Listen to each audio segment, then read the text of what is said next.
My name is Rick, and thank you for visiting my blog, busypeoplespanish.com. Today's slide show is about some Spanish and English words that are the exact same. But we're going to talk about some of the difference too. So, the good news is, to help you learn Spanish, that there are some words in both languages that are the same, which will cut down on your memorization time. But the difference is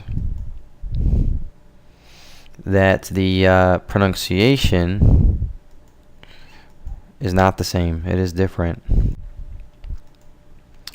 There are many different examples, but I'm just going to give you a few. The first example is the word general. So in English and Spanish, they actually mean the same thing, something with a common purpose or even a rank in the military, but they're pronounced differently. So in English, of course, again, it's general. So the G in the word general sounds like the J in the name Jason, whereas in Spanish, the G has a H sound, so it's general.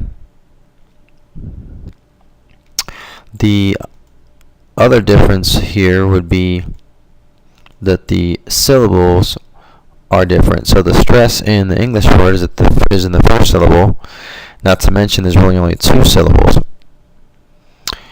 Even though there's three vowels in English, in this case, there's only two syllables. This occurs a lot in English, where we run vowels and consonants together to cut down on syllables. In Spanish, you're not supposed to cut down. So in this case, there are actually three syllables, with the stress being the last one, al, general.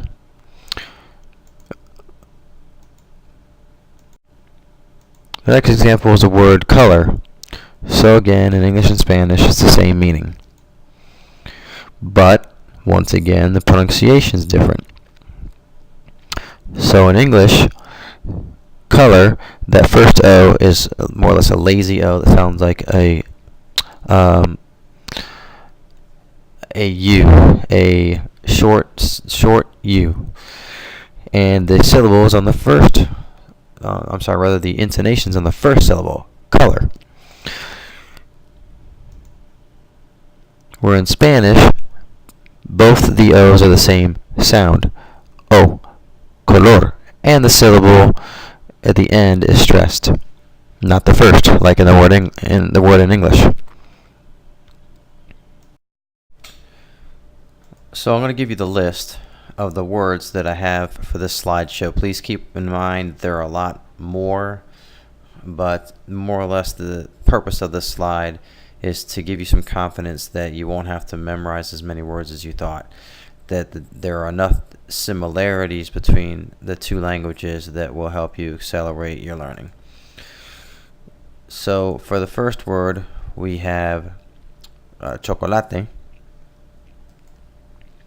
course, we already did general. We have hotel. Note here that H's are silent in Spanish. You only write them. So you don't pronounce the H like huh, like you would in English. You just don't say it at all. Idea, popular, color, final, natural, regular, hospital. All these words have the same meaning, but again, you see that there are some differences in pronunciation. Mostly having to do with the vowels and the syllables where the stress is. Typically speaking, where you see an AR at the end of a word or an AL, that's where the stress is in Spanish. Take, for example, number 5.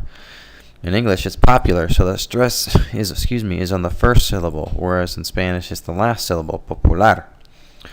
Also, if you look at number 8, natural is the syllable stress. The stressed syllable is on the first one. In Spanish, it's at the end. Natural. That's where the intonation goes up. and so on and so forth. So I want to thank you again for visiting my blog. Please come back again. There's going to be at times free downloads to get, free gifts. Pretty soon I will have a newsletter going, so you can sign up and get your free gift for that, as well as a lot of good insight and tips that you'll receive. I haven't decided if it's going to be monthly yet or quarterly, but really, my blog I want to make as unique as possible. I want to be able to explain things in ways you haven't heard yet to make it easier. I'll do my best to give you the insight how I learned Spanish, and also really I need to put myself in your shoes to understand how you would want it explained. Again, thank you for visiting. I hope you come again. And I'll see you soon.